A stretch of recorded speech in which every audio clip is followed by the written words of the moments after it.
11 বছর পর চ্যাম্পিয়ন্স ট্রফিতে ফিরেই চমক দিয়েছে বাংলাদেশ দল। গত বিশ্বকাপের ফাইনালে দুই দলকে বিদায় করে পৌঁছেছে শেষ চারে। এবারই প্রথম আইসিসির কোনো টুর্নামেন্টে সেমিফাইনালে খেলবে বাংলাদেশ। চলুন বিস্তারিত জেনে নেই।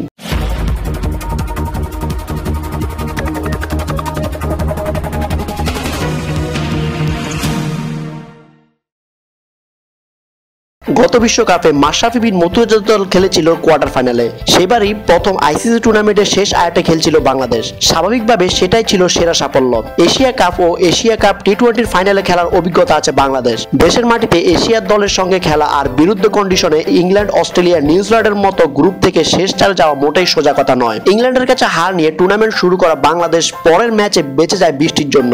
অস্ট্রেলিয়ার বিপক্ষে পরিত্যক্ত হওয়া সেই ম্যাচ থেকে পাওয়া 1 পয়েন্টে টিকে থাকে মুশফিক রহিমে ও তামিম ইকবালের দল। শুক্রবারে বাঁচা মরা ম্যাচে সাকিব আল হাসান ও মোহাম্মদুল্লাহর ব্যাটিং বীরত্বে নিউজিল্যান্ডকে হারিয়ে বেঁচে থাকার আশা যোগায় বাংলাদেশ। তবে স্বপ্নের সেমিফাইনালে ওঠা তখনও তাদের হাতে ছিল না। ইংল্যান্ডের বিপক্ষে জিতলে অস্ট্রেলিয়া যেত সেমিফাইনালে, কিন্তু পারেনি স্টিভেন স্মিথের দল।